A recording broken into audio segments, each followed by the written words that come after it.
Good evening all. How are you all? Yeah, nice to see everyone tonight. Let's let Margaret in from Oregon. Hi Ewan from Sri Lanka. And Jimmy from Santa Rosa. Nazneen from up in British Columbia. It's nice to see you all. So you can hear me fine? Okay, good. We probably have a few more people coming in over coming minutes, but I thought we could begin. We could begin by meditating. Yeah, it's really nice that we're here together, that we're sharing in this experience together, this experience of life, Particularly in koan work, we often think, well, there's a question and then there's an answer. And what if this is the answer, What if the actual question itself is the answer? And just living this life, just as we are right now, maybe this itself is the treasure that Dogen talks about, the storehouse of treasure. The doors open up and you can take anything you wish. So let's begin sitting for a few minutes and let other people come in perhaps. We're investigating a little bit the shamanic bones of Zen, and this is a little bit in preparation for Zenju Earthlyn Manuel's appearance and visit on our Zen Luminary series at the end of the month. But it's also just a wonderful subject to explore. What is the deep ecology of our lives? What's the deepest ecology of our lives? We heard a little bit, as you know, from David Hinton on that a couple months ago. Got all my books here and explained some to us. And we'll go over some of his points a little bit. And then we'll also go over Joan Halifax. You're probably familiar with Joan Halifax as an anthropologist, some of the things she's written. But first, let's just sit with a koan, which is a Ute song. It's a Southern Ute tribal song. The Utes, the state of Utah is named after the Utes. They live mostly in the Colorado Basin, in the Great Basin, it's called.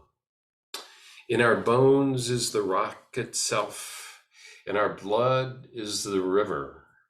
Our skin contains the shadow of every living thing we ever came across. This is what we brought with us long ago. What a beautiful song. Our bones is the rock itself. In our blood is the river. Our skin contains the shadow of every living thing we ever came across.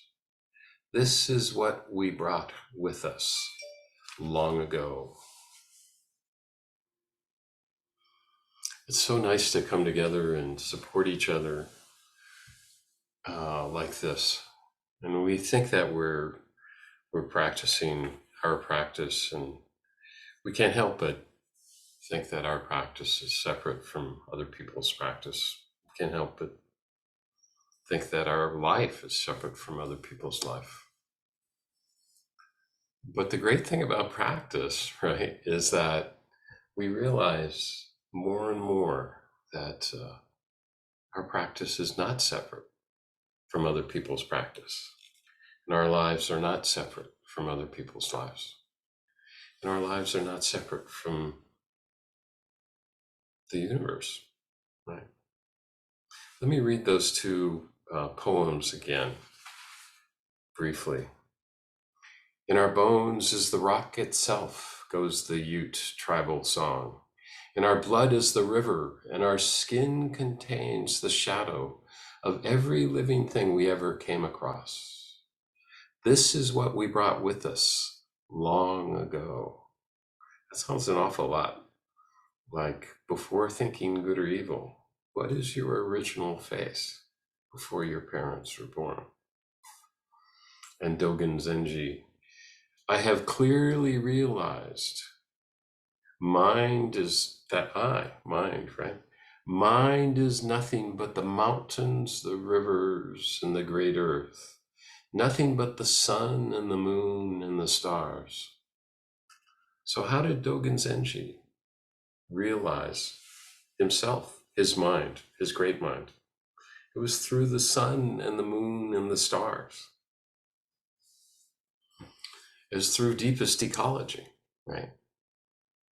Deepest ecology, deep flowing, long before we brought this with us.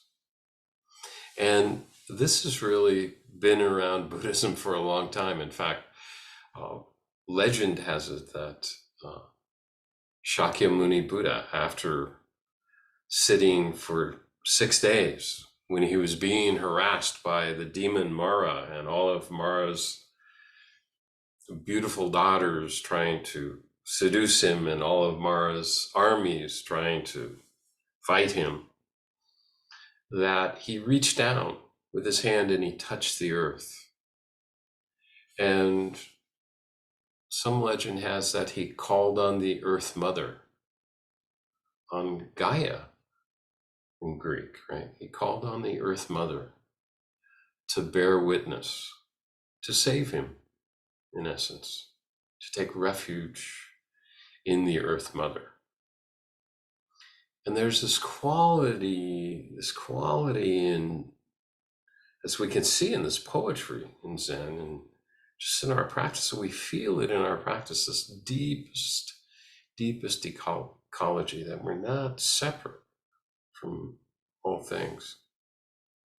You recall David Hinton came a couple months ago, the translator, the poet David Hinton, and he talked a lot about Bodhidharma, who came from India.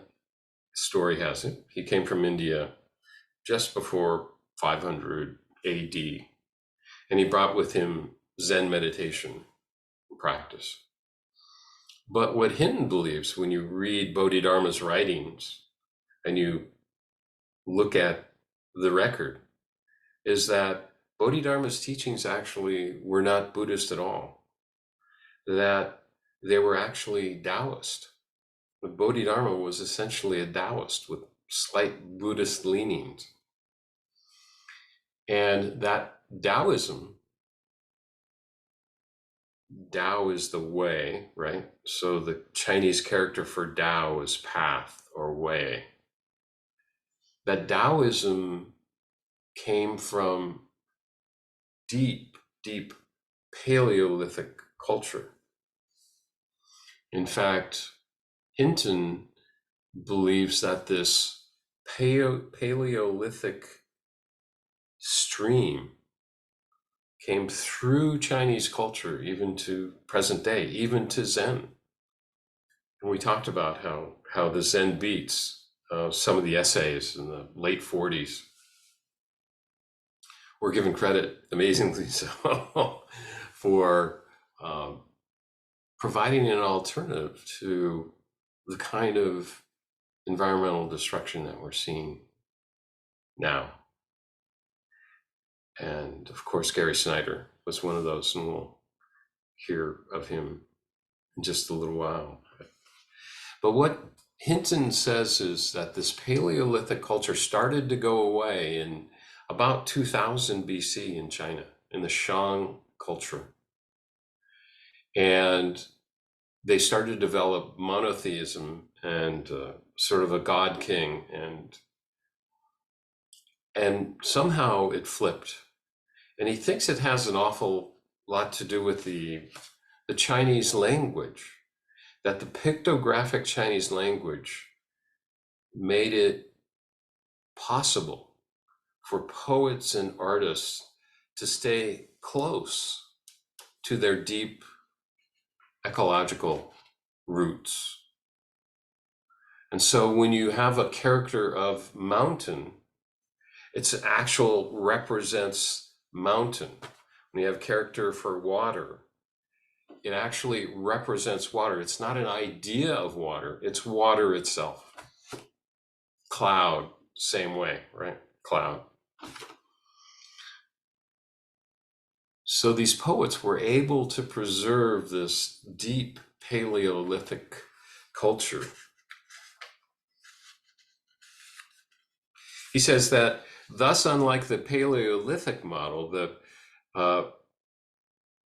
he's coming fast forward here now, trying to find us a solution in his book, right? The Wild Earth, Wild Mind, Wild Earth, to the current ecological crisis. He says, thus, unlike the Paleolithic model, he says we don't have to adopt the Paleolithic model, but the Taoist Chan framework seems to offer a more direct, applicable alternative to the Western paradigm. And he talks about how essentially in early China, they had large cities, they had lots of commerce, they had large administration, they had greatly developed arts. So there are a lot of parallels, he's saying, between that time and this time. He said the Taoist Chan framework was a way of opening ourselves to our original wild mind nature, its elemental kinship with wild earth, and the ecocentric ethics implicit in that transformation. And he contrasted a poem, English romanticist Wordsworth, with Chinese early Tang Dynasty poet. Autumn Begins. This is by Meng Hua John. Autumn begins unnoticed. Nights slowly lengthen, and little by little clear winds turn colder and colder. Summer's blaze giving way, my thatch hut grows still. Again, he writes, now that the West's metaphysical dualism is failing as an evolutionary adaptation, this Paleolithic Chan dwelling seems again to be our best survival strategy. Wild mind unborn and integral to wild earth. Wild mind unborn and integral to wild earth. Isn't that great? That's just like Dogen's. I clearly realized that this mind was nothing but the sun, the moon, the stars. Yeah, it's beautiful. Well, the Beats did have something going for them. They had Gary Snyder, right? And it's interesting because I hear so much more about Gary, and I know him a little bit, not well. I've been up to Ring of Bone a number of times, and up in Nevada City. I used to run into him in Nevada City once in a while. But he's always been an advocate for this wild mind, wild earth, right? And he called it in a book back in 1974, I think, called The Old Ways. And let me just read you a little bit from that, Old Ways. What does Gaia, the Earth Mother, in this great space think she's doing? What she does is not really our concern. So what does Gaia in this great space think she's doing? But what she does do is not really our concern. Our day-to-day concern is the shimmering network of the gift exchange, the ceremonies of life, energy, transformation. Our concern is the kids sleeping in the back room, snow in the far hills, and coyotes howling in the sagebrush moonlight. For me, the beauty of this essay, which is almost like a poem, is that we don't have to go back to Paleolithic era. We don't even have to go back to ancient China, which is far away, both time and space, and language and culture. That we can realize this gift exchange. Remember this gift mind that we talked about several weeks ago with Lewis Hyde. We can realize this Gaia, the mind of Earth, Sun, stars, Moon, right here. In other words, this personal universe is the answer to the problem, if there were a problem. And there's not a problem. So we don't have to go any further than right here, than our present seat, to realize that we are not separate in this universe. We're not alone in this universe. We're supported by all things. And this is an example. All of these beautiful tiles, all these beautiful tesserae around, that is the community of the universe right here. It's just exactly this. Not one thing out of place. I've been reading a lot of Joan Halifax lately, sort of developing some ideas for the shamanic source of Zen. And,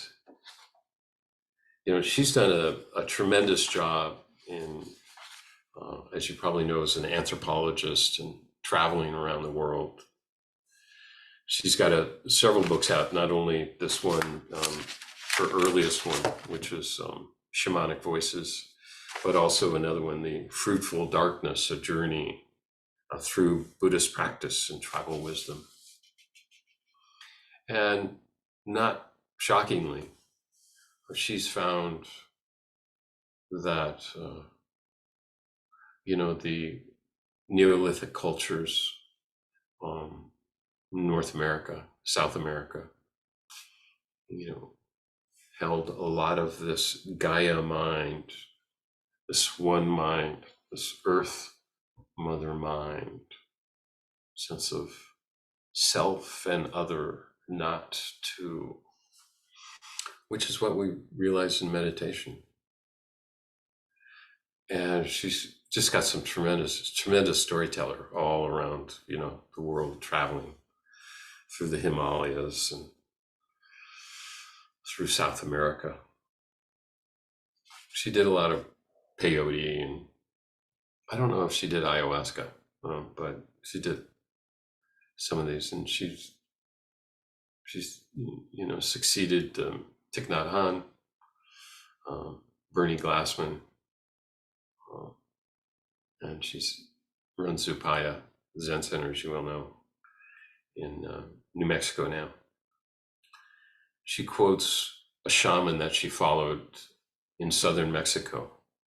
The roots of all living things are tied together. When a mighty tree is felled, a star falls from the sky. When a mighty tree is felled, a star falls from the sky. This interconnecting, interwoven, woven and not interwoven, Xi Jinping, right? Woven and interwoven. Welcome to the gathering, it's called. I want to read a poem by Peter Bluecloud, who was of Turtle Clan, the Mohawk Indians. He passed away, I think in 2011 or so. He was a steel worker, he was a logger, he was a ranch hand, and also a poet. And he bumped up against some of the early poet scene in the 50s and 60s in San Francisco. It's called Camp. By starlight, hush of wind, the owl's shadow voice, the campfire embers glowing inner universe. By firelight, smoke curls, weaving faint the voices, coyote voices faint the pain and smell of pitch. Fire, I sing you stars. Fire, I breathe obsidian. And again the owl's shadow voice leans back into times past, singing first fire. Brittle spine bent bowed toward the fire, voices low to murmur, a child whimper. Deer fat sucked upon to gentle dreaming. The mother her song the night cradles. Child, the owl, too has young. Tiny hearts and warmth of down. An old man coughing guttural spit to fire. Young people giggle beneath hide fondlings soon to sleep. Again, coyote voices drown the mind in a loneliness of deep respect in love of those who camp just up the hill, and tiny crystals of tears splatter the dust, my people. Legs that cannot ever carry me back to you, soul that holds you forever. This beautiful world of not knowing, of porosity with our environment. Yeah. What is Gaia doing? I don't know. But it's not our business. You know, our business is to realize this very life, to make sure that the kids are asleep in the back, to hear the coyote call, to see the raccoon run across the light of the moon at night, to smell the rain as it's coming. Yeah. This is the mind of Gaia. This is the mind that the Buddha touched the earth to realize, to ask to come help him. This is Dogen's mind. And this is our mind, our mind of the Buddha. That's wonderful. All right, thank you all for coming tonight and joining in the discussion. It's wonderful what we do here, and it's wonderful how we support each other. And it's wonderful to realize the Gaia mind and how the Gaia supports us too, right? All of us. Yeah.